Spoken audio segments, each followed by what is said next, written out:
Hello family, वापस आ चुके हैं हम लोग सुप्रीम शॉट एम्परर के एक और न्यू एपिसोड के साथ। तो अगर आप लोगों को वीडियो अच्छा लगता है वीडियो को लाइक कर देना और चैनल पे न्यू हो तो चैनल को सब्सक्राइब करके बेल नोटिफिकेशन कॉल पे सेट कर देना। और याद से कोई भी एक प्यारा सा कमेंट कर देना कि आप लोग ये वीडियो कैसी लगी, ये वीडियो को आप 10 में से कितने स्टार देना चाहोगे। तो लास्ट एपिसोड में हम लोग ने देखा था कि वो जो हंटर होता है वो अपने एक ओरिजिनल स्किल को यूज करते हुए मिसली के ऊपर अटैक कर देता है और मिसली अपने दोनों डैगर को सामने करते हुए इसके अटैक को डॉज यानी कि पॉइजन स्पीयर को डॉज करने की कोशिश करती है, रिफ्लेक्ट करने की कोशिश करती है। लेकिन उसका जो स्पीयर होता है इसकी वजह से काफ़ी इरोड हो जाता है। मिसली ये देख के काफ़ी ज़्यादा हैरान हो जाती है। वो पीछे की तरफ जंप करते हुए फिर खुद को संभालते बोलती कि ये तो पॉइजन आर्ट है, मेरा डैगर जो वो तुरंत पिघल के जैसे ये उसके कांटेक्ट में पॉइजन स्पीयर के कांटेक्ट में आई मेरा डैगर तो पिघल गया। वो पीछे की तरफ जाके खड़ी हो जाती है और वो देखती है कि वहाँ पे उसके बहुत सारे क्लोन्स खड़े। तो बोलती है अगर मैं यहाँ पे थोड़ी सी भी गलती करूँगी तो हो सकता है कि मेरा डेथ हो जाए या फिर मैं बहुत ज़्यादा घायल हो जाऊँगी। मुझे अब क्या करना चाहिए, ये फाइट तो काफ़ी ज़्यादा इंटरेस्टिंग होती जा रही है। वो बोलती है कि तुम्हारा फाइटिंग स्टाइल काफ़ी ज़्यादा चेंज हो गया, मुझे लगता है कि तुम मुझे काफ़ी ज़्यादा कॉपी कर रहे हो। तुमने पहले मेरा ट्विन डैगर जो है उसे कॉपी किया, अब मेरा क्लोन वाला ने भी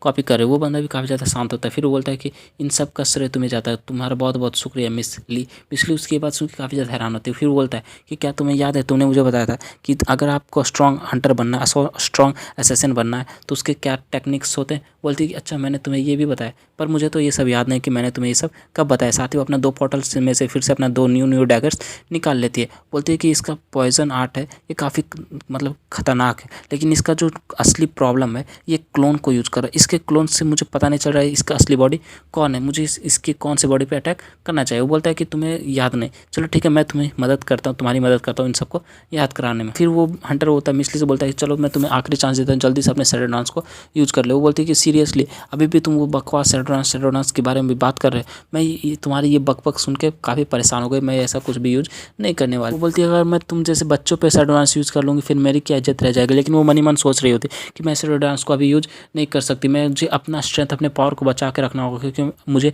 अभी भी पाक टाइन से डील करना है। फिर बोलते अच्छा अगर तुम अपने सैडो डांस को यूज़ नहीं करने वाली तो फिर वो आगे बढ़कर मिसली के ऊपर अटैक कर देता है। मिसली काफ़ी ज़्यादा हैरान हो जाती है, लेकिन तभी वो बंदा जो होता है अपने सारे सैडो क्लोन्स को हटा के ओरिजिनल जो बॉडी होता है उसमें आके मिसली के पीछे से एक स्नीक अटैक कर देता है। बोलता है कि अगर तुम अपना सैडो डांस यूज़ नहीं करना चाहती तो चलो मैं तुम्हें यहाँ पे मार देता हूँ, ये खेल को यहाँ पे खत्म कर दे। वो बनता तो एक बैकफ्लैश सीन बताता है जब मिसली उसके पास आती है और वो एक न्यू असैसिन टाइप हंटर बनता है। वो बोलती है कि बच्चे तुम्हें पता है कि तुम्हें पाक टाइन के सामने पाक टाइन के साथ नहीं रहना चाहिए क्योंकि वो तुम्हें एक सब्स्टिट्यूट के तौर पे यूज करना चाहता है, क्योंकि मैं पाक टाइन के गिल्ड में नहीं हूँ। लड़के से बताती है कि पाक टाइन जो वो काफ़ी कमीना इंसान है, अगर तुम उसके साथ रहोगे तो तुम भी एक कमीने इंसान बन जाओगे, तुम्हें एक वो मतलब बेकार इंसान बना के छोड़ देगा, तुम्हें एक अच्छा इंसान बनना है। लेकिन फिर भी अगर तुम उसके साथ रहना चाहते हो तो तुम्हारी औकात मेरे सामने एक चींटी के बराबर भी नहीं, और तुम चाहते हो कि तुम मुझे हरा दोगे, वो भी एक असैसिन बनने के बाद। बोलता है कि नहीं नहीं प्लीज़ मेरे करीब मत आ, प्लीज़ मेरे करीब मत आ, क्योंकि वो उस समय काफ़ी न्यू हंटर होता है और वो मिसली के बराबरी नहीं कर पा रहा होता है। लेकिन मिसली एक काफ़ी एक्सपर्ट असैसिन होती है। मिसली के पास आकर बोलती है कि क्या तुम्हें पता है कि एक असैसिन बनने के बाद आपको अगर स्ट्रॉन्ग बनना है तो उसका टेक्निक क्या है। वो अपने डैगर को उसके गर्दन के पास रखते हुए बोलती है कि तुम्हें किसी ऐसे के बारे में सोचना होगा जिसे तुम अपनी ज़िंदगी में एक बार तो मारना चाहोगे, मतलब जो तुम्हारे सबसे बड़ा दुश्मन हो तुम उसे मारना चाहो, तभी तुम एक बहुत अच्छे असैसिन बन सकते हो। मिसली उसे बताती है कि मैं ऐसा ही चाहती हूँ, मेरे पास एक ऐसा बंदा जिसे मैं मारना चाहती हूँ, जिसके लिए मैं एक असैसिन टाइप हंटर बनी हूँ। तभी उसके पीछे दिखाता है जो ट्विलाइट गिल्ड के मेंबर आ जाते हैं। वो बोलते हैं कि मिसली वहाँ पे देखो वो हमारे बंदे को मारना चाहती है, वहाँ पे चलो उसे बचाते हैं। मिसली बोलते हैं कि देखो पाक टाइम आ चुका है और तुम्हें पता है कि मैं किसे मारना चाहती हूँ, जिसके लिए मैं असैसिन टाइम हंटर बनी हूँ, वो यही बंदा है, ये पाक टाइम है, मैं इसे मारना चाहती हूँ। फिर मिसली खड़े होते हैं वहाँ से जाने लगती, बोलती है कि मैं तुम्हें एक आखिरी चांस दे रही हूँ, तुम ये हंटर मतलब हंटर बनना चाहते हो तो कुछ और हंटर बन जाओ,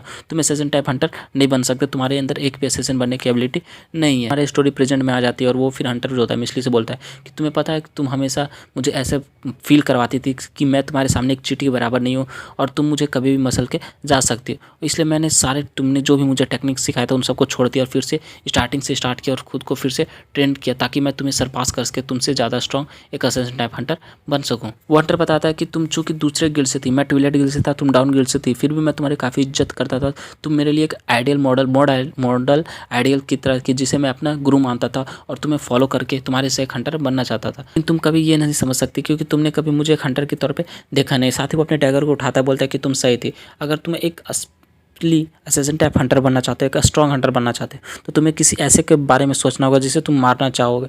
और इस ऐसा ही मैंने किया। तभी उसे एक मिसली की फिर से आवाज़ आती है। मिसली बोलती अच्छा तो मुझे तुम्हारी बात की समझ में आ गई। वो देखता है तो वहाँ पे बहुत सारे बड़े बड़े डैगर्स आ जाते हैं। मिसली का ये पावर रिलीज करने का स्टाइल होता है। मिसली बोलती है कि अच्छा तो तुम मुझे सरपास करना चाहते थे, तुम मुझसे ज़्यादा स्ट्रॉन्ग बनना चाहते थे, पर ऐसा तो कभी होगा ही नहीं। वो बंदा काफ़ी ज़्यादा शौक हो जाता है। मिसली के सामने आ जाती है, बोलती है कि मैंने तुम्हें कहा था ना कि तुम कभी भी एक असैसिन टाइप हंटर नहीं बन सकते, तो मतलब तुम नहीं बन सकते, तुम्हें मेरी बात मान लेना चाहिए था। वहाँ पे दिखाते मिसली काफ़ी आराम से खड़ी होती है, उसके ऊपर थोड़ा सा भी चोट नहीं होता, बस थोड़ा सा आँख के नीचे जो फर्स्ट कट लगा था वो होता है। मिसली बोलती है कि मैंने तुमसे कहा था ना कि तुम हंटर नहीं बनना चाहते और तुम कभी भी मेरे बराबर के नहीं पहुँच सकते।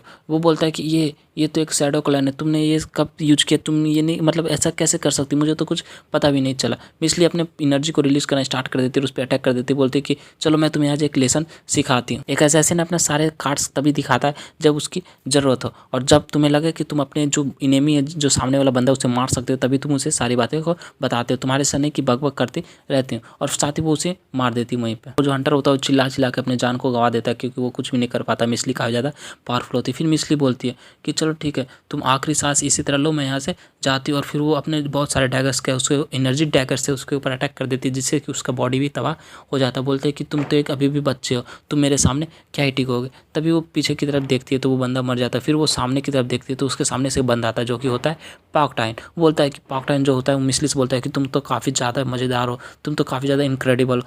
ये जो मेरा बंदा था ये भी काफ़ी अच्छा था, लेकिन फिर भी ये तुम्हारे सामने नहीं टिक सकता, मुझे तो ये शुरू से ही पता था। इसलिए बोलती है कमीने इंसान, तुम आखिरकार यहाँ पे आ गए, मैं तुम्हें ही मारना चाहती थी, मैं तुम्हें मारने के लिए इस असैसिन टाइप हंटर में घुसी हूँ। बोलते अच्छा तो ऐसी बात है, चलो ठीक है, तो तुम इसके लिए इतना ज़्यादा प्रैक्टिस कर रही हो, चलो इसे लेके आते एक फाइट को यहाँ पे कंडक्ट करते हैं। मिसली अपने डैगर को सामने की तरफ करते हुए बोलती है कि चलो ठीक है। मिसली बोलती है कि चलो तैयार हो जा, तुम्हें मैं एक ऐसी दर्दनाक मौत दूंगी जिसके बाद तुम्हें ज़िंदगी भी बुरी लगने लगेगी, तुम्हें ऐसा मौत मिलेगा कि तुम चाहोगे कि जल्दी जल्दी मर जाओ, पर मैं तुम्हें इतने आसानी से मरने नहीं दूंगा। पाकटाइन हंसता है, बोलता है अच्छा ऐसी बात है। साथ ही वो अपने पोर्टल में से अपने तलवार, बड़े से तलवार को, स्वॉर्ड को निकालता है, बोलता है कि चलो ठीक है, देखते कि तुम क्या कर सकती हो। पाकटाइन और मिसली दोनों अपनी एनर्जी को रिलीज करना स्टार्ट कर देता है। दोनों आमने सामने होते फर्स्ट टाइम। मिसली बोलती है शैडो डांस, और साथ ही वो अपने शैडो डांस मूव को एक्टिवेट कर देती है। पाकटाइन चासिन्यून जो होता है वो डेंजर यानी केव डेंजर से बाहर आ जाता है। बोलता है कि ये जो नंबर है मिसली को कॉल कर रहा था वो नंबर नहीं लग रहा था। वो बोलता है कि मेरा नंबर क्यों नहीं लग रहा, पता नहीं ऐसा क्यों हो रहा है। वो फ़ोन में से आवाज़ आता है कि जिस नंबर को आप कॉल करना चाहते हैं वो अनअवेलेबल है, अगर आप वॉइस मेल भेजना चाहते हो तो आप भेज सकते हो। बोलता है क्या ये इतना ज़्यादा बिजी है, मुझे उसे बताना होगा कि मेरे साथ यहाँ पे क्या हुआ। तभी वहाँ पे एक और बंदा आ जाता, कोई और बंदा आ जाता, बोलता है कि मुझे लगता है तुम मिसली को कॉन्टैक्ट करने की कोशिश कर रहे हो। चासिन्यून काफ़ी ज़्यादा हैरान होता है। वो साइड की तरफ देखता है, साइड की तरफ एक बंदा होता है, एक नहीं बहुत सारे बंदे होते हैं। इसलिए जो है वो एक अभी टेंजेंट के अंदर है, इसलिए वो तुम्हारा कॉल नहीं उठा सकती, क्योंकि जो टेंजेंट के अंदर है वो वहाँ पे कोई भी इलेक्ट्रिकल सिग्नल या फिर डिवाइस काम नहीं करता, इसलिए तुम टेंजेंट के अंदर से टेंजेंट के बाहर कॉल नहीं कर सकते। वो बंदा गावलाइन होता है, गावलाइन उसके पास आता था, बोलता है कि तुम बताओ वो केव के अंदर का नज़ारा कैसा था, तुम तो मुरिम से आए हो ना, तुम्हारे लिए वो तो काफ़ी ज़्यादा मज़ेदार हुआ होगा है ना। वो बंदा चासिन्यून की तरफ देख रहा था। चासिन्यून भी उसके सामने खड़ा होता है और अपनी एनर्जी को रिलीज करना स्टार्ट कर देता है, अपने मोबाइल को अपने पोर्टल के अंदर डाल देता है और बोलता है कि ये मुझे लगता है कि जो भी टेंजेंट के अंदर हुआ वो सब तुमने किया, मुझे लगता है तुम भी मुरिम से वापस आए हो। चलो तुम ये बताओ कि मिसली टेंजेंट के अंदर ये तुम्हें किसने बताया। बोलता है कि हाँ, तुम ये पूछ रहे हो कि मिसली टेंजेंट के अंदर ये मुझे कैसे पता चला, लेकिन अगर तुम काफ़ी अच्छे से पूछते, काफ़ी इज्जत देकर पूछते तो शायद मैं तुम्हें बता देता, लेकिन तुम इस तरह से पूछ रहे हो तो मैं तुम्हें नहीं बताने वाला हूँ नहीं। बोलता है कि मेरा तुमसे पूछने का कोई ज़्यादा इरादा भी नहीं था, लेकिन अब इन सब का कोई मतलब नहीं बनता, क्योंकि मैं तुम्हें फोर्स कर सकता हूँ, मैं तुमसे जानबूझ के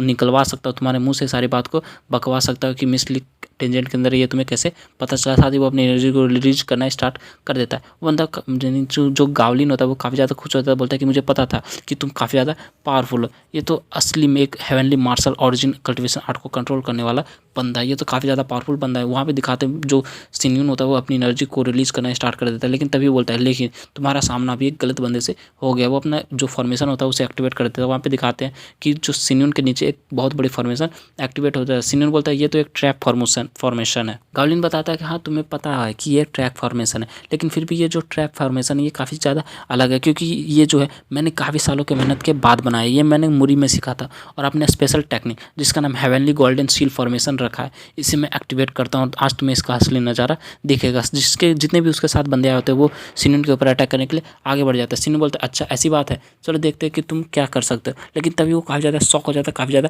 हैरान होता है। वो उसके ऊपर पंच करने की कोशिश करता है, बोलता है कि आखिर यहाँ पे चल क्या रहा है। वो बंदा जो होता है उसके सामने, सिनूर के सामने, वो सिनूर पे अपने जो बड़े से तलवार से अटैक करने के लिए आ रहा होता है, लेकिन सिनूर उसके ऊपर अटैक करता है। बोलता है कि मेरा बॉडी इतना ज़्यादा हैवी फील क्यों हो रहा है, मुझे ऐसा क्यों लग रहा है कि मेरा बॉडी काफ़ी ज़्यादा भारी हो गया, मैं इस पर फास्ट अटैक नहीं कर सकता। वो उसके तलवार पे एक जोरदार अटैक कर देता है। वो बंदा जो होता है उसके अटैक को डॉज कर लेता है, उसके अपने मतलब कि तलवार से इसके अटैक को रोक लेता है। सिनू बोलता है कि क्या क्या ऐसा नहीं हो सकता। वो बंदा फिर हंसना स्टार्ट कर देता है। सिनू बोलता है कि मैं अपनी इंटरनल एनर्जी को यूज नहीं कर पा रहा हूँ। सिनू काफ़ी ज़्यादा शॉक हो जाता है और इसी के साथ हमारा ये एपिसोड जो होता है इसे यहीं पे ख़त्म करते हैं। तो नेक्स्ट एपिसोड में हम लोग आगे की फाइट देखेंगे, दोनों फाइट देखेंगे, पाक टाइम की फाइट भी देखेंगे मिसली की, और यहाँ पे गावलिन और सिनूर की फाइट भी देखेंगे। तो मिलते हैं नेक्स्ट वीडियो साथ, तब तक ले bye bye, stay happy, spread love, video को लाइक कर देना गाइस।